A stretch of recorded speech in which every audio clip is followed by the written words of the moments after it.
ಎಲ್ರಿಗೂ ನಮಸ್ಕಾರ. Welcome back to competitive world YouTube channel. So ಇದು ನಿನ್ನೆ ನಡೆದಂತಹ RRB ಗ್ರೂಪ್ ಡಿಯ all shift question paper analysis.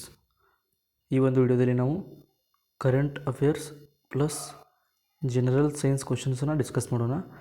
ಇನ್ನು ಮುಂದೆ ಯಾರ್ದು ಎಕ್ಸಾಮ್ ಇದೆ, 25 ತಾರೀಕುವರೆಗೂ ಯಾರು ಎಕ್ಸಾಮ್ ಇದೆ, ಸೊ ಅವರಿಗೆ ಇದು ಮೋಸ್ಟ್ ಇಂಪಾರ್ಟೆಂಟ್ ವಿಡಿಯೋ. ಯಾಕಪ್ಪ ಅಂದ್ರೆ ಬಹಳಷ್ಟು ಕ್ವಶನ್ನ ರಿಪೀಟ್ ಆಗತ್ತವ. ಓಕೆ, ಸೊ ಈ ಒಂದು ನಿಟ್ಟಿನಿಂದ ಈ ಒಂದು ವಿಡಿಯೋ ತುಂಬ ಇಂಪಾರ್ಟೆಂಟ್ ಆಗಿರ್ತದೆ. ತಡ ಮಾಡೋದು ಬೇಡ. ಫಸ್ಟ್ ಕ್ವಶನ್ ನೋಡ್ರಿ. ಟ್ರಾನ್ಸ್ಪರೆನ್ಸಿ ಇಂಟರ್ನ್ಯಾಷನಲ್ ಬಿಡುಗಡೆ ಮಾಡಿದ ಭ್ರಷ್ಟಾಚಾರ ಗ್ರಹಿಕೆ ಸೂಚ್ಯಂಕ ಕರಪ್ಷನ್ ಪರ್ಸೆಪ್ಷನ್ಸ್ ಇಂಡೆಕ್ಸ್ 2025-26ರಲ್ಲಿ ಭಾರತದ ಸ್ಥಾನ ಯಾವುದು ಅಂತ ಪ್ರಶ್ನೆ ಕೇಳಿದ್ದಾರೆ. ಇದು ಕೂಡ ರಿಪೀಟೆಡ್ ಕ್ವಶನ್. ಈ ಒಂದು ಇಂಡೆಕ್ಸ್ನಲ್ಲಿ ಒಟ್ಟು 182 ದೇಶಗಳು ಕಂಡು ಬರ್ತಾವೆ. ಇದರಲ್ಲಿ ಇದನ್ನು ಅರ್ಧ ಮಾಡೋದು ಎಷ್ಟು? 91ನೇ ರ್ಯಾಂಕ ನಮ್ಮ ದೇಶದ್ದು. So correct answer is option B ಆಗುತ್ತೆ. Okay, next. Tides of time India's history through morals in parliament ಎಂಬ ಪುಸ್ತಕದ ಲೇಖಕ ಅಥವಾ ಲೇಖಕಿ ಯಾರು ಅಂತ ಪ್ರಶ್ನೆ ಕೇಳಿದ್ದಾರೆ ನಿನ್ನೆ ಫಸ್ಟ್ ಶಿಫ್ಟ್ನಲ್ಲಿ. ಓಕೆ, ಸೊ ಮೊದಲಿಗೆ ಫಸ್ಟ್ ಶಿಫ್ಟ್ನ ನೋಡೋಣ, ಆಮೇಲೆ ಸೆಕೆಂಡ್ ಶಿಫ್ಟ್. ಸೊ ಈ ರೀತಿ ಈ ಒಂದು ಪುಸ್ತಕದ ಲೇಖಕರು ಯಾರಪ್ಪ ಅಂದ್ರೆ ನಮ್ಮ ಕರ್ನಾಟಕದವರಾದ ಸುಧಾ ಮೂರ್ತಿಯವರು. ಓಕೆ, ಸೈಯದ್ ಮುಸ್ತಾಕ್ ಅಲಿ ಟ್ರೋಫಿ 2025 ಫೈನಲ್ನಲ್ಲಿ ಹರಿಯಾಣವನ್ನು ಸೋಲಿಸಿ ಪ್ರಶಸ್ತಿ ಗೆದ್ದ ತಂಡ ಯಾವುದು ಅಂತ ಪ್ರಶ್ನೆ ಕೇಳಿದ್ದಾರೆ. ಸೊ ಯಾವುದಪ್ಪ ಅಂದರೆ ಜಾರ್ಖಂಡ್ ತಂಡ ಈ ಒಂದು ಪ್ರಶಸ್ತಿಯನ್ನು ಗೆದ್ದಿದೆ. ಓಕೆ, 2026ನೇ ಸಾಲಿನ ಸುಭಾಷ್ ಚಂದ್ರ ಬೋಸ್ ಆಪದಾ ಪ್ರಬಂಧನ್ ಪುರಸ್ಕಾರ ಅಂದರೆ ಸಾಂಸ್ಥಿಕ ವರ್ಗವಾಗಿ ಆಯ್ಕೆಯಾದ ಸಂಸ್ಥೆ ಅಥವಾ ರಾಜ್ಯ ಪ್ರಾಧಿಕಾರ ಯಾವುದು ಅಂತ ಪ್ರಶ್ನೆ ಕೇಳಿದ್ದಾರೆ. ಯಾವುದಪ್ಪ ಅಂದರೆ ಇದು ಸಿಕ್ಕಿಂ ರಾಜ್ಯ ವಿಪತ್ತು ನಿರ್ವಹಣಾ ಪ್ರಾಧಿಕಾರ SSDME ಅಂತ ಅನ್ನುವಂಥ ಸಂಸ್ಥೆ ಈ ಒಂದು ಪ್ರಶಸ್ತಿಯನ್ನು ಪಡೆದಿದೆ. Okay, institute for economics and peace ಬಿಡುಗಡೆ ಮಾಡಿದ ಜಾಗತಿಕ ಭಯೋತ್ಪಾದನಾ ಸೂಚ್ಯಂಕ 2026ರಲ್ಲಿ 1ನೇ ಸ್ಥಾನ ಪಡೆದ ದೇಶ ಯಾವುದು ಅಂತ ಪ್ರಶ್ನೆ ಕೇಳಿದ್ದಾರೆ. ಯಾವುದು? ಪಾಕಿಸ್ತಾನ. ಭಾರತ ಸರ್ಕಾರವು ಪ್ರಾರಂಭಿಸಿದ ಮಾರ್ಕೆಟ್ ಆಕ್ಸೆಸ್ ಸಪೋರ್ಟ್ ಯೋಜನೆಯ ಮುಖ್ಯ ಉದ್ದೇಶವೇನಂತ ಪ್ರಶ್ನೆ ಕೇಳಿದ್ದಾರೆ. ಯಾವುದು ಮುಖ್ಯ ಉದ್ದೇಶ? ಭಾರತೀಯ ರಫ್ತುದಾರರು ಮತ್ತು MSME ಅಂದರೆ ಮೈಕ್ರೋ ಸ್ಮಾಲ್ ಮೀಡಿಯಂ ಎಂಟರ್ಪ್ರೈಸಸ್ಗಳಿಗೆ ಅಂತಾರಾಷ್ಟ್ರೀಯ ಮಾರುಕಟ್ಟೆ ಪ್ರವೇಶವನ್ನು ಬಲಪಡಿಸುವುದು ಇದರ ಮುಖ್ಯ ಉದ್ದೇಶ. ಯಾವುದರದ್ದು? ಮಾರ್ಕೆಟ್ ಆಕ್ಸೆಸ್ ಸಪೋರ್ಟ್ನ ಮುಖ್ಯ ಉದ್ದೇಶ. ಹೌದಾ? ಸೂರ್ಯನಿಂದ ಹೊರಸೂಸಲ್ಪಟ್ಟ ಕೊರೋನಲ್ ಮಾಸ್ ಇಜೆಕ್ಷನ್ ಚಂದ್ರನ ಮೇಲೆ ಅಪ್ಪಳಿಸಿದ ಮೊದಲ ನೇರ ವೀಕ್ಷಣೆಯನ್ನು ಕೆಳಗಿನ ಯಾವುದು ದಾಖಲಿಸಿದೆ ಅಂತ ಪ್ರಶ್ನೆ ಕೇಳಿದ್ದಾರೆ. ಯಾವುದಪ್ಪ ಅಂದ್ರೆ ಆಪ್ಷನ್ ಬಿ ಚಂದ್ರಯಾನ 2. ನೀವು ಅಂದ್ಕೊಂಡಿರ್ಬೋದು ಚಂದ್ರಯಾನ 2 ಫೇಲ್ ಆಗಿದೆ ಅಂತ. ಸೊ ಇದ್ಯಾವ ಥರ ಅವರು ಪ್ರಿಪೇರ್ ಮಾಡಿರ್ತಾರಪ್ಪ ಅಂದ್ರೆ ಅವ್ರು ಅಂದ್ಕೊಂಡಿದ್ದು ಸಾಧಿಸದೇ ಇದ್ದರೂ ಕೂಡ ಅವು ತಮ್ಮ ಕೆಲಸವನ್ನು ಮಾಡ್ತವೆ. ಓಕೆ, ಆದ್ದರಿಂದ ಚಂದ್ರಯಾನ 2 ಇದಕ್ಕೆ ಆನ್ಸರ್ ಆಗುತ್ತೆ. ಫೆಬ್ರವರಿ 2026ರಲ್ಲಿ ದುಬೈ UAEನಲ್ಲಿ ನಡೆದ ವಿಶ್ವ ಸರ್ಕಾರಗಳ ಶೃಂಗಸಭೆ 2026ರ ಮುಖ್ಯ ವಿಷಯವೇನಾಗಿತ್ತು ಅಂದರೆ ಥೀಮ್ ಅಂದರೆ ಘೋಷವಾಕ್ಯ ಯಾವುದಾಗಿತ್ತು ಅಂತ ಪ್ರಶ್ನೆ ಕೇಳಿದ್ದಾರೆ. ಯಾವುದಪ್ಪ ಅಂದ್ರೆ ಭವಿಷ್ಯದ ಸರ್ಕಾರಗಳನ್ನು ರೂಪಿಸುವುದು, ಶೇಪಿಂಗ್ ಫ್ಯೂಚರ್ ಗೌರ್ಮೆಂಟ್ಸ್. ಇದು ಇಂಗ್ಲೀಷ್ನಲ್ಲಿ ಕೊಟ್ಟಿದ್ದಾರೆ, ಈ ರೀತಿ ಕೊಟ್ಟಿರ್ತಾರೆ, shaping future governments. Okay, next. 24ನೇ ರಾಷ್ಟ್ರೀಯ ಜೂನಿಯರ್ ಅಂಡರ್-20 ಫೆಡರೇಷನ್ ಕಪ್ ಅಥ್ಲೆಟಿಕ್ಸ್ ಚಾಂಪಿಯನ್ಶಿಪ್ 2026ಗೆ ಯಾವ ರಾಜ್ಯ ಆತಿಥ್ಯ ವಹಿಸಿತು, ಯಾವ ರಾಜ್ಯ ಹೋಸ್ಟ್ ಮಾಡಿತು ಅಂತ ಕ್ವಶನ್ ಕೇಳಿದ್ದಾರೆ. ಯಾವುದಪ್ಪ ಅಂದರೆ ಇದು ನಮ್ಮ ಕರ್ನಾಟಕ. ಸೊ ಈಗ ಕರ್ನಾಟಕ ಅಂತ ಕೇಳಿದ್ದಾರೆ. ನೆಕ್ಸ್ಟ್ ನಮ್ಮ ರಾಜ್ಯದಲ್ಲಿ ಯಾವ ಜಿಲ್ಲೆ ಅಂತ ಕೇಳ್ಬೋದು. ಯಾವ ಜಿಲ್ಲೆ ಅಂತಂದ್ರೆ ಅದು ಈಗಲೇ ನೋಡ್ಕೊಳ್ರಿ, ಅದು ತುಮಕೂರು ಜಿಲ್ಲೆಯಲ್ಲಿ ಈ ಒಂದು ಅಥ್ಲೆಟಿಕ್ಸ್ನ ಹೋಸ್ಟ್ ಮಾಡಿತು. ಹೌದಾ. ಇತ್ತೀಚೆಗೆ ಚರ್ಚೆಗೆ ಒಳಗಾದ ರಹಸ್ಯಮಯ ಮತ್ತು ಪೌರಾಣಿಕ ಕಥೆಗಳ ಆಧಾರಿತ ಪುಸ್ತಕ ಬಾಸ್ಟೆಟ್ ದಿ ಕ್ಯಾಟ್ ಗಾಡೆಸ್ ಟ್ರಯಾಲಜಿ ಭಾಗ 1 ದಿ ಬಿಗಿನಿಂಗ್ ಅನ್ನುವಂತಹ ಪುಸ್ತಕದ ಲೇಖಕರು ಯಾರು ಅಂತ ಪ್ರಶ್ನೆ ಕೇಳಿದ್ದಾರೆ. ಸೊ ಯಾರಪ್ಪ ಅಂದರೆ ಇವರು ಆಪ್ಷನ್ ಬಿ ನಜೀಮ್ ಮೊಹಮ್ಮದ್ ಅವರು. ಓಕೆ. ಕೆಳಗಿನ ರಾಸಾಯನಿಕ ಸಂಕೇತಗಳಲ್ಲಿ ಲೆಡ್ ಅಥವಾ ಸೀಸ ಅಂತ ಕರಿತೀವಿ, ಸೀಸ ಸರಿಯಾದ ಸಂಕೇತ ಯಾವುದು ಅಂತ ಪ್ರಶ್ನೆ ಕೇಳಿದ್ದಾರೆ. ಯಾವುದು? ಆಪ್ಷನ್ ಡಿ Pb ಅಂತ. ಓಕೆ.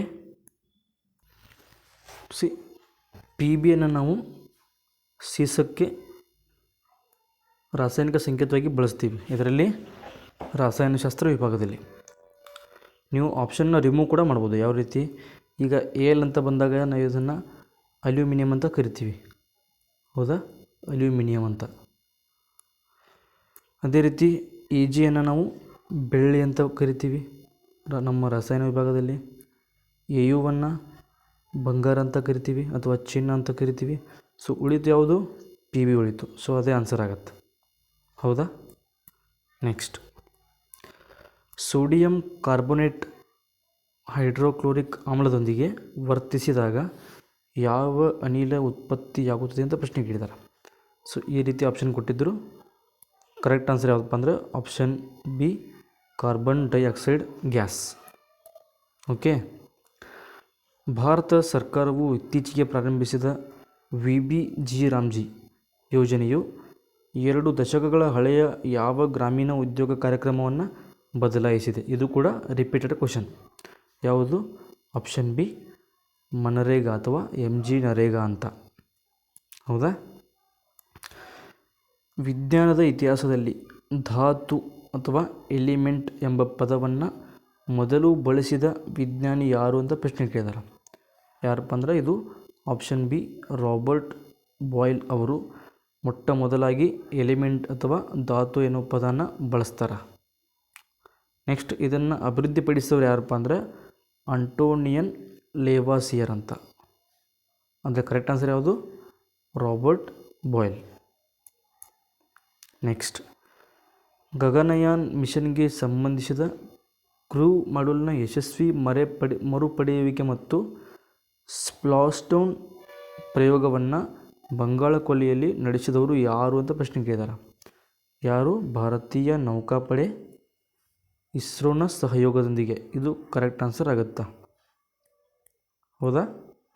ನೆಕ್ಸ್ಟ್, ವಸ್ತುವೊಂದರ ವೇಗ ಕಾಲ ಗ್ರಾಫ್ ಅಥವಾ ನಕ್ಷೆಯಲ್ಲಿ ಕಾಲದ ಅಕ್ಷಕ್ಕೆ ಸಮಾನಾಂತರವಾಗಿ ಎಳೆದ ನೇರ ರೇಖೆಯು ಕೆಳಗಿನ ಯಾವುದನ್ನು ಸೂಚಿಸುತ್ತದೆ ಅಂತ ಪ್ರಶ್ನೆ ಕೇಳಿದ್ದಾರೆ. ಯಾವುದು? ಆಪ್ಷನ್ ಬಿ ಸ್ಥಿರ ವೇಗ. ಇದು ವೇಗ ಮತ್ತು ಕಾಲದ ನಕ್ಷೆಯಲ್ಲಿ ಕಾಲದ ಅಕ್ಷಕ್ಕೆ ಸಮಾನಾಂತರವಾಗಿ ಸ್ಥಿರ ವೇಗ ರೇಖೆಯು ಇದನ್ನು ಸೂಚಿಸ್ತದೆ. ಓಕೆ. ಕ್ರಿಯೆ ಮತ್ತು ಪ್ರತಿಕ್ರಿಯೆಯ ನಿಯಮದ ಪ್ರಕಾರ ವಸ್ತು ಎಯು ಮತ್ತು ವಸ್ತು ಬಿ ಮೇಲೆ 300 ನ್ಯೂಟನ್ಗಳ ಬಲವನ್ನು ಪ್ರಯೋಗಿಸಿದ್ದಾರೆ. ಈ ಪ್ರಶ್ನೆ ಆ್ಯಕ್ಚುಲಿ ಈ ರೀತಿ ಕೇಳಿರಲಿಲ್ಲ. 2 ಗುಂಪು ಅದಾವ, ಹಗ್ಗ ಜಗ್ಗು ಆಟ ಆಡತ್ತಾರ. ಒಂದು ಗುಂಪು 300 ನ್ಯೂಟನ್ಗಳ ಬಲದೊಂದಿಗೆ ಈ ಒಂದು ಹಗ್ಗದ ಆಟದಲ್ಲಿ ಗೆದ್ದರೆ ಅಪೋಸಿಟ್ ಟೀಮ್ ಎಷ್ಟು ನ್ಯೂಟನ್ಗಳ ಬಲವನ್ನು ವಿರುದ್ಧ ದಿಕ್ಕಿನಲ್ಲಿ ಪ್ರಯೋಗ ಮಾಡಿತ್ತು ಅಂತ ಪ್ರಶ್ನೆ ಕೇಳಿದರು. ಓಕೆ. ಇದು ಆನ್ಸರ್ ಎಷ್ಟಾಗುತ್ತೆ? 300 ನ್ಯೂಟನ್ ಆಗುತ್ತೆ. ಹೌದಾ. ನೆಕ್ಸ್ಟ್, ಸೊ ಇದು ಇಲ್ಲಿವರೆಗೂ ಫಸ್ಟ್ ಶಿಫ್ಟ್ ಕ್ವಶನ್ ಆಗಿತ್ತು. ಇನ್ನು ಮುಂದೆ ನಾವು ಸೆಕೆಂಡ್ ಶಿಫ್ಟ್ ಕ್ವಶನ್ ನೋಡೋಣ ಯಾವ ರೀತಿ ಕೇಳಿದ್ರಂತ. ಓಕೆ.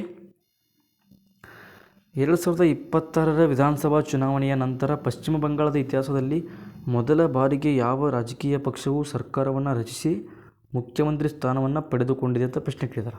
ಇದು ಕೂಡ ರಿಪೀಟೆಡ್ ಕ್ವಶನ್. ಸೊ ಈ ರೀತಿ 4 ಆಪ್ಷನ್ ಕೊಟ್ಟಿದ್ದರು. ಸೊ ನೋಡ್ಕೊಂಬರೋಣ.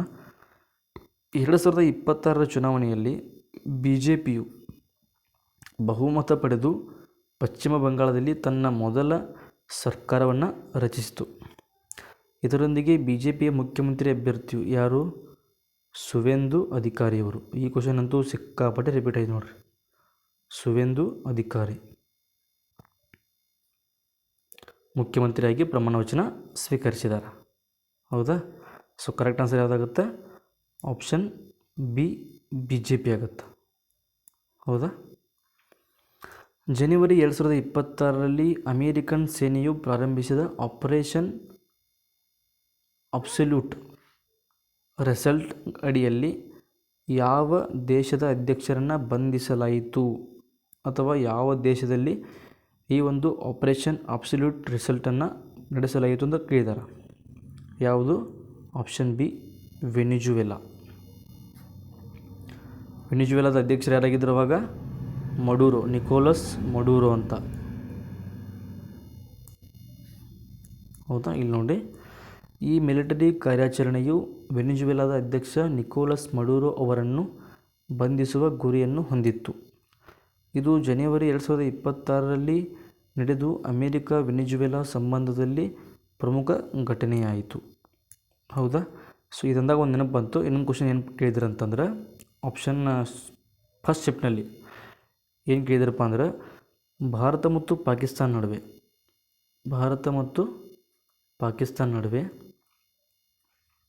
2025ರಲ್ಲಿ ಒಂದು ಬಿಕ್ಕಟ್ಟಾಗತ್ತೆ. ಆ ಬಿಕ್ಕಟ್ಟಿಗೆ ಕಾರಣ ಏನಂತ ಪ್ರಶ್ನೆ ಕೇಳಿದರು. ಅದಕ್ಕೆ ಆನ್ಸರ್ ಏನಾಗುತ್ತಂದ್ರೆ ಆಪ್ಷನ್ ಬಿ ಪಹಲ್ಗಾಮ್ ದಾಳಿ ಆಗುತ್ತೆ. ಸೊ ಇದು ಕ್ವಶನ್ ಮಿಸ್ ಆಗಿತ್ತು. ಪಹಲ್ಗಾಮ್ ದಾಳಿ ಆಗುತ್ತೆ. ಸೊ ಬಹಳಷ್ಟು ಜನ ಹೇಳ್ತಾ ಇದ್ರಿ ಅದು ಆನ್ಸರ್ ಸಿಂಧೂ ನದಿ ಒಪ್ಪಂದ ಅಮಾನತು ಆಗುತ್ತಂತ. ಸೊ ಇದು ತಪ್ಪು. ಸಿಂಧೂ ನದಿ ಒಪ್ಪಂದ ಅಮಾನತು ಇದು ತಪ್ಪು. ಕರೆಕ್ಟ್ ಆನ್ಸರು ಪಹಲ್ಗಾಮ್ ದಾಳಿ ಆಗುತ್ತೆ. ಯಾಕಂದರೆ ಅಕಸ್ಮಾತ್ ಪಹಲ್ಗಾಮ್ ದಾಳಿ ಆಗ್ತಿಲ್ಲದಪ್ಪ ಅಂದ್ರೆ ಸಿಂಧೂ ನದಿ ಒಪ್ಪಂದ ಅದು ಅಮಾನತು ಮಾಡ್ತಿರಲಿಲ್ಲ ನಮ್ಮ ಭಾರತ. ಈ ದಾಳಿ ಆಗೋದ್ರಿಂದನೇ ಪಾಕಿಸ್ತಾನಕ್ಕೆ ಬುದ್ಧಿ ಕಲಿಸ್ಬೇಕಂತ ಸಿಂಧೂ ನದಿ ಒಪ್ಪಂದನ ಅಮಾನತು ಮಾಡಿದರು. ಓಕೆ, ಅದಕ್ಕೆ ಆನ್ಸರ್ ಯಾವುದಾಗುತ್ತೆ? ಪಹಲ್ಗಾಮ್ ದಾಳಿ ಆಗುತ್ತೆ. ಓಕೆ, ಇದು ಕೂಡ ಫಸ್ಟ್ ಶಿಫ್ಟ್ನಲ್ಲಿ GKಲಿ ಕೇಳಿರ್ತಕ್ಕಂಥ ಪ್ರಶ್ನೆ. ಇದು ಆಯಿತಾ ಕ್ವಶನು. ನೆಕ್ಸ್ಟ್, ಮೇ 2026ರಲ್ಲಿ ರಾಂಚಿಯಲ್ಲಿ ನಡೆದ ಫೆಡರೇಷನ್ ಕಪ್ ಅಥ್ಲೆಟಿಕ್ಸ್ನಲ್ಲಿ 10.09 ಸೆಕೆಂಡ್. ಸೊ ಇದು ಕ್ವಶನ್ನು ಸಿಕ್ಕಾಪಟ್ಟೆ ರಿಪೀಟ್ ಆಯಿತು. RRB ಅವರಿಗೆ ಗುರಿಂದರ್ವೀರ್ ಸಿಂಗ್, ದಳಪತಿ ವಿಜಯ್ ಅಥವಾ ಜೋಸೆಫ್ ವಿಜಯ್ ಮತ್ತು ಸುವೇಂದು ಅಧಿಕಾರಿ. ಸೊ ಇವ್ರ ಮೇಲೆ ಏನು ಲವ್ ಆಗಿದೆ ಗೊತ್ತಿಲ್ಲ, ಸಿಕ್ಕಾಪಟ್ಟೆ ಕ್ವಶನ್ ಕೇಳಿದ್ದಾರೆ. ಇಲ್ಲಪ್ಪ ಅಂದರು ಕಮ್ಮಿ ಅಂದರು ಇಲ್ಲಿವರೆಗೂ ಇವ್ರ ಮೇಲೆ 5ರಿಂದ 10 ಸಲ ಕ್ವಶನ್ ರಿಪೀಟ್ ಆಗಿದ್ದಾವೆ. ಯಾರು? ಗುರಿಂದರ್ವೀರ್ ಸಿಂಗ್, ಜೋಸೆಫ್ ವಿಜಯ್ ಅಂದರೆ ತಮಿಳುನಾಡು ಮುಖ್ಯಮಂತ್ರಿ, ಮತ್ತು ಸುವೇಂದು ಅಧಿಕಾರಿ ಪಶ್ಚಿಮ ಬಂಗಾಳದ ಮುಖ್ಯಮಂತ್ರಿ. ಹೌದಾ?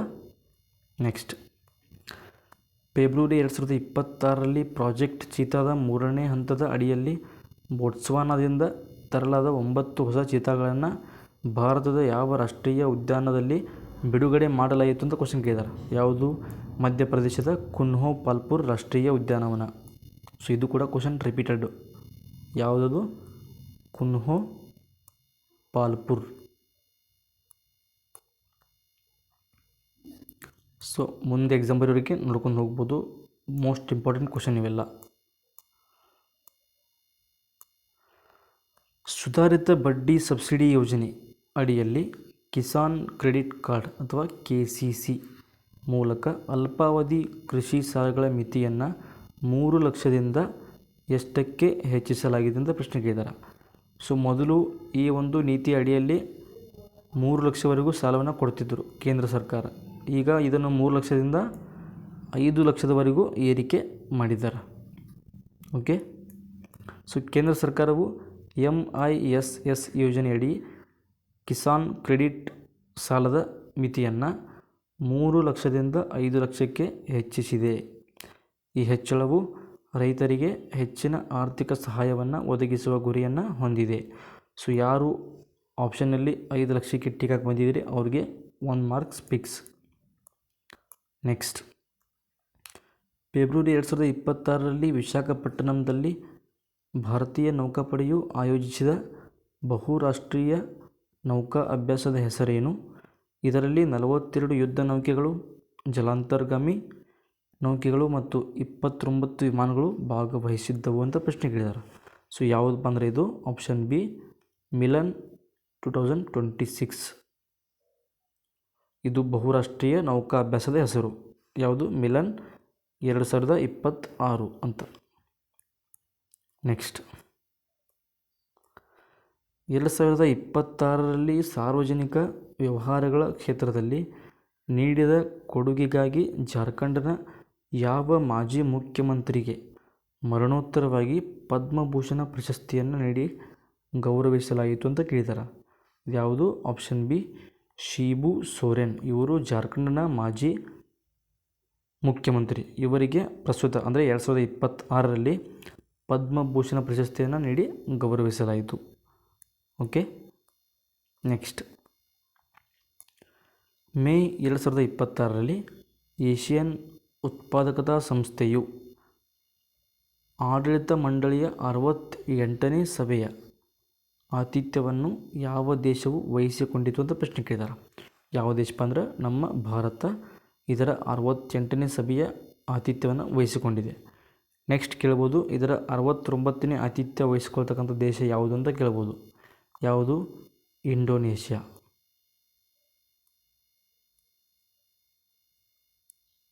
ಓಕೆ.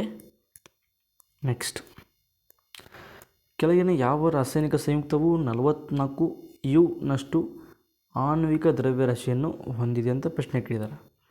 ಸೊ ಕೊಟ್ಟಿರ್ತಕ್ಕಂಥ ಆಪ್ಷನಲ್ಲಿ ಕರೆಕ್ಟ್ ಆನ್ಸರ್ ಯಾವುದಪ್ಪ ಅಂದ್ರೆ ಆಪ್ಷನ್ ಬಿ ಇಂಗಾಲದ ಡೈಆಕ್ಸೈಡ್. ಸೊ ಯಾವ ರೀತಿ ಅಂತ ನೀವು ಇಲ್ಲಿ ನೋಡ್ಬೋದು. ಇಂಗಾಲದ ಡೈಆಕ್ಸೈಡ್ನ ಆಣ್ವಿಕ ದ್ರವ್ಯರಾಶಿ 12 ಪ್ಲಸ್ 16 × 2 ಅಂದರೆ ಇದು ಓ ಅಂದರೆ ಆಕ್ಸಿಜನ್ನ ಪರಮಾಣು ಸಂಖ್ಯೆ ಎಷ್ಟಾಗುತ್ತೆ? 8 ಆಗುತ್ತೆ.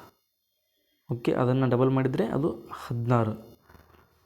ಕಾರ್ಬನ್ ಡೈಆಕ್ಸೈಡ್ನಲ್ಲಿ ಆಕ್ಸಿಜನ್ನ ಪ್ರಮಾಣ 2 ಇರೋದ್ರಿಂದ ಅವರು 16 × 2 ಇಂಟು ಮಾಡ್ತಾರೆ. ಎಷ್ಟಾಗುತ್ತೆ? 32 ಪ್ಲಸ್ CO2ನ ಆಣ್ವಿಕ ದ್ರವ್ಯರಾಶಿ 12, ಒಟ್ಟಾರೆಯಾಗಿ 44 ಯು ಆಗುತ್ತೆ. ಎತ್ತರದ್ದು ಇಂಗಾಲದ ಡೈಆಕ್ಸೈಡ್ ಅಥವಾ ಕಾರ್ಬನ್ ಡೈಆಕ್ಸೈಡ್ನದು. ನೆಕ್ಸ್ಟ್ ಇತ್ತೀಚೆಗೆ ಸುದ್ದಿಯಲ್ಲಿದ್ದ ಯುವಿಕಾ ಕಾರ್ಯಕ್ರಮವು ಶಾಲಾ ವಿದ್ಯಾರ್ಥಿಗಳಲ್ಲಿ ವೈಜ್ಞಾನಿಕ ಮನೋಭಾವವನ್ನು ಬೆಳೆಸಲು ಪ್ರಾಥಮಿಕವಾಗಿ ಯಾವ ಸಂಸ್ಥೆಯಿಂದ ನಡೆಸಲ್ಪಡುವ ವಿಶೇಷ ಉಪಕ್ರಮವಾಗಿದೆ ಅಂತ ಪ್ರಶ್ನೆ ಕೇಳಿದ್ದಾರೆ. ಈ ಪ್ರಶ್ನೆ ಬಗ್ಗೆ ಒಂದು ಸಣ್ಣ ಡೌಟ್. ಪ್ರಶ್ನೆ ಕೇಳಿರೋದಂತೂ ಕನ್ಫರ್ಮ್. ಓಕೆ, ಆನ್ಸರು ಇದು ಇಸ್ರೋ ಅಂತ ಬಹಳಷ್ಟು ಜನ ಹೇಳಕತ್ತಾರ. ಓಕೆ, ಸೊ ದಯವಿಟ್ಟು ಯಾರಿಗೆ ಕನ್ಫರ್ಮ್ ಆನ್ಸರ್ ಗೊತ್ತಿದೆ ಅವರು ಈ ಒಂದು ವಿಡಿಯೋಗೆ ಕಮೆಂಟ್ ಮಾಡಿರಿ. ಓಕೆ. ನೆಕ್ಸ್ಟ್ ಕೆಳಗಿನ ಯಾವ 2 ಸಂಯುಕ್ತಗಳು ಒಂದೇ ಆಣ್ವಿಕ ಸೂತ್ರವನ್ನು ಹೊಂದಿವೆ ಆದರೆ ವಿಭಿನ್ನ ರಚನಾತ್ಮಕ ವ್ಯವಸ್ಥೆಗಳು ಮತ್ತು ರಾಸಾಯನಿಕ ಗುಣಲಕ್ಷಣಗಳನ್ನು ಹೊಂದಿದೆ ಅಂತ ಪ್ರಶ್ನೆ ಕೇಳಿದ್ದಾರೆ. ಇದಕ್ಕೆ ಕರೆಕ್ಟ್ ಆನ್ಸರ್ ಯಾವುದಪ್ಪ ಅಂದ್ರೆ ಆಪ್ಷನ್ ಬಿ ಬ್ಯೂಟೇನ್ ಮತ್ತು ಐಸೋಬ್ಯೂಟೇನ್. ಇವೆರಡು ಹೈಡ್ರೋಕಾರ್ಬನ್ ಹೆಂಗಪ್ಪ ಅಂದ್ರೆ ಎರಡು ಒಂದೇ ಆಣ್ವಿಕ ಸೂತ್ರವನ್ನು ಹೊಂದಿದ್ದಾವೆ, ಆದರೆ ಅವುಗಳ ರಾಸಾಯನಿಕ ಗುಣಲಕ್ಷಣ ಬೇರೆ ಬೇರೆ. ಈಗ ಬ್ಯೂಟೇನ್ದು ನಾವು C4H10 ಅಂತ ನೋಡ್ತೀವಿ. ಐಸೋಬ್ಯೂಟೇನ್ ಕೂಡ C4H10 ಆಗಿದೆ. ಅಂದರೆ ಕಾರ್ಬನ್ ಅಣುಗಳು 4, ಹೈಡ್ರೋಜನ್ ಅಣುಗಳು 10. ಇದೊಂದು ಪರ್ಯಾಪ್ತ ಹೈಡ್ರೋಕಾರ್ಬನ್. ಯಾವುದು? ಬ್ಯೂಟೇನ್. ಹೌದಾ? ಒಂದೇ ಆಣ್ವಿಕ ಸೂತ್ರವನ್ನು ಹೊಂದಿದ್ದಾವ. ಅವುಗಳ ವಿಭಿನ್ನ ರಚನೆಯಿಂದಾಗಿ ಅವುಗಳ ಬೌದ್ಧಿಕ ಮತ್ತು ರಾಸಾಯನಿಕ ಗುಣಗಳು ಭಿನ್ನವಾಗಿವೆ. ಉದಾಹರಣೆ ಅವುಗಳ ಕುದಿಯುವ ಬಿಂದು. ಓಕೆ, ಇದೊಂದು ಸಣ್ಣ ಎಕ್ಸಾಂಪಲ್.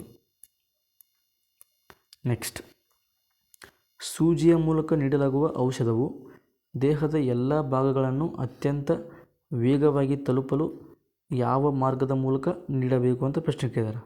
ಯಾವ ಮಾರ್ಗದ ಮೂಲಕ ಅಂತಂದರೆ ಇದನ್ನು ನಾವು ಇಂಟ್ರಾವೆನಸ್ ಅಂತ ಕರಿತೀವಿ. ವೆನಸ್ ಅಂತಂದ್ರೆ ನಾವು ಅದಕ್ಕೆ ನರ ಅಂತ ಅಂತೀವಿ, ಕೆಲವೊಂದು ಕಡೆ ಶಿರ ಅಂತ ಬಳಸ್ತಾರೆ. ಹೌದಾ? ಸೊ ಆನ್ಸರ್ ಯಾವ್ದಾಗುತ್ತೆ? Option D intravenous. ನೆಕ್ಸ್ಟ್ ಆಹಾರ ಹೇಳಿಕೆ ಒಂದು ಆಹಾರ ಸರಪಳಿಗಳು ಪರಸ್ಪರ ಸಂಪರ್ಕಗೊಂಡು ಆಹಾರ ಜಾಲವನ್ನು ರೂಪಿಸುತ್ತವೆ. ಎಸ್, ಕರೆಕ್ಟ್ ಇದೆ. ಪರಿಸರ ವ್ಯವಸ್ಥೆಯಲ್ಲಿ ಜೀವಿಗಳು ಆಹಾರ ಮತ್ತು ಶಕ್ತಿಗಾಗಿ ಈ ರೀತಿಯಲ್ಲಿ ಪರಸ್ಪರ ಅವಲಂಬಿತವಾಗಿವೆ. ಇದು ಕೂಡ ಕರೆಕ್ಟು. ಆಪ್ಷನ್ ಸಿ, ಎರಡೂ ಹೇಳಿಕೆಗಳು ಸರಿಯಾಗಿವೆ. ಓಕೆ, ನೆಕ್ಸ್ಟ್ ಯಾವ ರೀತಿ ಕ್ವಶನ್ ಕೇಳ್ಬೋದು, ಈ ರೀತಿ ಕೇಳ್ಬೋದು. ಇಲ್ಲಿ ನೋಡ್ರಿ, ಸೊ ಈಗ ಸಸ್ಯವನ್ನು ಅಥವಾ ಹುಲ್ಲನ್ನು ಚಿಟ್ಟೆ ತಿನ್ನುತ್ತೆ, ಚಿಟ್ಟೆಯನ್ನು ಕಪ್ಪೆ ತಿನ್ನುತ್ತೆ, ಕಪ್ಪೆಯನ್ನು ಹಾವು ತಿನ್ನುತ್ತೆ. ಒಂದು ಪ್ರಾಣಿಯ ಮೂಲಕ ಇನ್ನೊಂದು ಪ್ರಾಣಿಗೆ ಶಕ್ತಿ ವರ್ಗಾವಣೆಯಾಗುವಾಗ ಈ ಮೂರು ಪ್ರಾಣಿಗಳಲ್ಲಿ ಅತಿ ಹೆಚ್ಚು ಶಕ್ತಿ ಯಾವುದು ಪಡೆದುಕೊಳ್ಳುತ್ತೆ ಅಂತ ಪ್ರಶ್ನೆ ಕೇಳ್ಬೋದು. ಇಕಾಲಜಿಯಲ್ಲಿ ಅಂದರೆ ಪರಿಸರ ವಿಜ್ಞಾನದಲ್ಲಿ ಈಗ ಫಾರ್ ಎಕ್ಸಾಂಪಲ್ ಸಸ್ಯವನ್ನು ಚಿಟ್ಟೆ ತಿಂತು, ಇದರಿಂದ ಶಕ್ತಿ ಚಿಟ್ಟೆಗೆ ಬಂತು. ಹೀಗೆ ಚಿಟ್ಟೆಯನ್ನು ತಿನ್ನೋದು ಕಪ್ಪೆ, ಆದರೆ ಚಿಟ್ಟೆಯಲ್ಲಿರುವ ಅಷ್ಟು ಶಕ್ತಿ ಕಪ್ಪಿಗೆ ಹೋಗಲ್ಲ, ಕೇವಲ 10%ನಷ್ಟು ಮಾತ್ರ ಶಕ್ತಿ ಹೋಗುತ್ತೆ. ಇನ್ನು ಕಪ್ಪೆಯನ್ನು ತಿನ್ನೋದು ಹಾವು, ಕಪ್ಪೆಯಲ್ಲಿ ಇರ್ತಕ್ಕಂಥ ಅಷ್ಟು ಶಕ್ತಿ ಹಾವಿಗೆ ಹೋಗಲ್ಲ, ಕಪ್ಪೆಯಲ್ಲಿ ಇರ್ತಕ್ಕಂಥ ಶಕ್ತಿಯ ಒಟ್ಟು 10% ಮಾತ್ರ ಶಕ್ತಿ ಹೋಗುತ್ತೆ. ಇದು ಕ್ವಶನ್ ಕೂಡ ರಿಪೀಟ್ ಕೇಳಿದ್ದಾರೆ. ಓಕೆ, ನೆಕ್ಸ್ಟ್ ನಿಮಗೂ ಕೂಡ ಕೇಳಬಹುದು. ನೆಕ್ಸ್ಟ್, ಗೃಹ ಬಳಕೆಯ ವಿದ್ಯುತ್ ಸರ್ಕ್ಯೂಟ್ನಲ್ಲಿ ವಿದ್ಯುತ್ ಪ್ರವಾಹವನ್ನು 5 ಆಂಪಿಯರ್ಗಳಿಂದ ಇದ್ದಕ್ಕಿದ್ದಂತೆ 15 ಆಂಪಿಯರ್ಗಳಿಗೆ ಹೆಚ್ಚಿಸಿದರೆ ಸರ್ಕ್ಯೂಟ್ನಲ್ಲಿ ಯಾವ ಸಮಸ್ಯೆ ಉಂಟಾಗುತ್ತೆ ಅಂತ ಪ್ರಶ್ನೆ ಕೇಳಿದ್ದಾರೆ. ಯಾವುದು ಉಂಟಾಗುತ್ತೆ? ಅತಿ ಭಾರ ಅಥವಾ ಓವರ್ ಲೋಡಿಂಗಿಂದ ಶಾರ್ಟ್ ಸರ್ಕ್ಯೂಟ್ ಉಂಟಾಗುತ್ತಾ? ಹೌದಾ? ನೆಕ್ಸ್ಟ್, ಜೀವಕೋಶದ ಒಳಗೆ ಕೆಳಗಿನ ಯಾವ ಪದಾರ್ಥ ಅಥವಾ ಅಂಗಕವು ಸಂಪೂರ್ಣವಾಗಿ ಪೊರೆಯಿಲ್ಲದ ಸ್ಥಿತಿಯಲ್ಲಿ ಕಂಡುಬರುತ್ತೆ ಅಂತ ಪ್ರಶ್ನೆ ಕೇಳಿದ್ದಾರೆ. ಸೊ ಯಾವುದು ಪೊರೆಯಿಲ್ಲದ ಸ್ಥಿತಿಯಲ್ಲಿ ಕಂಡುಬರ್ತಕ್ಕಂಥ ಅಂಗಕ ಅಂತಂದ್ರೆ ಆಪ್ಷನ್ ಸಿ, ನ್ಯೂಕ್ಲಿಯೋಲಸ್. ಇವುಗಳನ್ನ ಹೊರತುಪಡಿಸಿ ಅದು ವ್ಯಾಕ್ಯೂಲ ಆಗಿರ್ಬೋದು, ನ್ಯೂಕ್ಲಿಯಾಯ್ಡ್ ಆಗಿರ್ಬೋದು, ಸೈಟೋಪ್ಲಾಸಮ್ ಆಗಿರ್ಬೋದು, ಪ್ರತಿ ಅಂಗಕ್ಕೂ ಕೂಡ ಪೊರೆ ಇದೆ. ಓಕೆ, ಆದರೆ ನ್ಯೂಕ್ಲಿಯೋಲಸ್ಗೆ ಯಾವುದೇ ರೀತಿ ಪೊರೆ ಕಂಡುಬರಲ್ಲ. ಸೊ ಅದಕ್ಕೆ ಆನ್ಸರ್ ಆಪ್ಷನ್ ಸಿ ಆಗುತ್ತೆ. ಲಾಲಾರಸದಲ್ಲಿರುವ ಅಮೈಲೇಜ್ ಕಿಣ್ವದ ಕಾರ್ಯವೇನು ಅಂತ ಪ್ರಶ್ನೆ ಕೇಳಿದ್ದಾರೆ. ನಾವು ಜೀರ್ಣಾಂಗ ವ್ಯವಸ್ಥೆ ಓದುವಾಗ ಇದರ ಬಗ್ಗೆ ಸ್ಟಡಿ ಮಾಡ್ತೀವಿ. ನಾವು ಪ್ರಮುಖವಾಗಿ ಆಹಾರವನ್ನು ಸೇವಿಸೋದರಲ್ಲಿ ಐದು ಹಂತ ಬರ್ತಾವೆ. 5 ಹಂತಗಳಲ್ಲಿ ಮೊದಲನೇ ಹಂತ ಯಾವುದಪ್ಪ ಅಂದರೆ ಆಹಾರ ಸ್ವೀಕರಣೆ ಅಂತ. ಆಹಾರ ಸ್ವೀಕರಣೆ, ನಾವೇನು ಆಹಾರವನ್ನು ಸ್ವೀಕರಣೆ ಮಾಡ್ತೀವಲ್ಲ ಬಾಯಿಯಿಂದ, ಅಲ್ಲಿ ಆರಂಭವಾಗೋದೇ ಜೀರ್ಣಕ್ರಿಯೆ, ಅಲ್ಲಿಂದ ಆರಂಭವಾಗುತ್ತೆ. ಪ್ರಾಥಮಿಕವಾಗಿ ಸಣ್ಣ ಪ್ರಮಾಣದಲ್ಲಿ ಆರಂಭ ಆಗುತ್ತೆ. ಅದರಲ್ಲಿ ನಾವು ಈ ಅಮೈಲೇಜ್ ಕಿಣ್ವವನ್ನು ನೋಡ್ತೀವಿ. ಇದು ಲಾಲಾರಸ ಗ್ರಂಥಿಯಿಂದ ಬಿಡುಗಡೆ ಆಗ್ತಕ್ಕಂಥ ಲಾಲಾರಸದಲ್ಲಿ ಈ ಒಂದು ಎಂಜೈಮ್ ಕಂಡುಬರುತ್ತೆ. ಎಂಜೈಮ್ ಅಥವಾ ಕಿಣ್ವ ಅಂತ ಕರಿತೀವಿ. ಇದರ ಕಾರ್ಯ ಏನಪ್ಪ ಅಂದರೆ ಪಿಷ್ಟ ಅಥವಾ ಸ್ಟಾರ್ಚ್ ಇದನ್ನು ವಿಭಜಿಸಿ ಸರಳ ಸಕ್ಕರೆಯನ್ನಾಗಿ ಮಾಡುತ್ತೆ. ಸರಳ ಸಕ್ಕರೆ ಅಥವಾ ಇದಕ್ಕೆ ಇನ್ನೊಂದು ಹೆಸರಿದೆ ಮಾಲ್ಟೋಜ್. ಮಾಲ್ಟೋಜ್ ಅಂತ ಇದು ಇನ್ನೊಂದು ಹೆಸರು. ಓಕೆ, ಈಗ ಫಾರ್ ಎಕ್ಸಾಂಪಲ್ ನಾವು ಆಹಾರ ಸ್ವೀಕರಿಸಿದ್ದೇವೆ, ಪಿಷ್ಟು ಈಗ 4 ಅಣುಗಳಿಂದ ಕೂಡಿದೆ ಅಂತ ಅಂದ್ಕೊಳ್ಳಿ. ಇವುಗಳನ್ನ ವಿಭಜಿಸಿ ಅದು 2 ಅಣುಗಳಾಗಿ ಮಾಡ್ತದೆ. ಓಕೆ, ಸರಳ ಸಕ್ಕರೆಯನ್ನಾಗಿ ಮಾಡ್ತದೆ. ಇದನ್ನು ವಿಭಜನೆ ಪೂರ್ತಿಯಾಗಿಲ್ಲ. ಇದರ ಪೂರ್ತಿ ವಿಭಜನೆ ಎಲ್ಲಿ ಆಗುತ್ತೆ? ಸಣ್ಣ ಕರುಳಿನಲ್ಲಿ ಆಗುತ್ತೆ. ಸಣ್ಣ ಕರುಳಿನಲ್ಲಿ ಆಗುತ್ತೆ. ಇದೀಗ ಕೇವಲ ಮಾಲ್ಟೋಸ್ ಆಗಿದೆ. ಇದು ಸಣ್ಣ ಕರುಳಿನಲ್ಲಿ ಹೋಗಿ ಸುಕ್ರೋಸ್ ಆಗಬೇಕು. ಓಕೆ, 2 ಅಣುಗಳು ಒಡೆದು ಅಲ್ಲಿ 1 ಅಣು ಆಗಬೇಕು. ಆವಾಗ ನಮ್ಮ ದೇಹ ಇವುಗಳನ್ನು ಅಬ್ಸರ್ವ್ ಮಾಡಿಕೊಂಡು ನಮ್ಮ ದೇಹದ ತುಂಬ ಶಕ್ತಿಯನ್ನು ಕೊಡ್ತದೆ. ಓಕೆ, ಸೊ ಆನ್ಸರ್ ಯಾವುದಾಗುತ್ತೆ? ಆಹಾರದಲ್ಲಿನ ಪಿಷ್ಟವನ್ನು ಒಡೆದು ಮಾಲ್ಟೋಸ್ ಆಗಿ ಪರಿವರ್ತಿಸುವುದು. ನೆಕ್ಸ್ಟ್, ಇತ್ತೀಚೆಗೆ ಮುಕ್ತಾಯಗೊಂಡ 2026ರ ಏಷ್ಯನ್ ವೇಟ್ ಲಿಫ್ಟಿಂಗ್ ಚಾಂಪಿಯನ್ಶಿಪ್ಪನ್ನು ಯಾವ ಭಾರತೀಯ ನಗರದಲ್ಲಿ ಆಯೋಜಿಸಲಾಗಿತ್ತು ಅಂತ ಕ್ವಶನ್ ಕೇಳಿದ್ದಾರೆ. ಎಲ್ಲಿಪ್ಪ ಅಂದರೆ ಗುಜರಾತ್ನ ಗಾಂಧಿನಗರದಲ್ಲಿ ಇದನ್ನು ಆಯೋಜನೆ ಮಾಡಲಾಗಿತ್ತು. ಗೊತ್ತಿರಲಿ.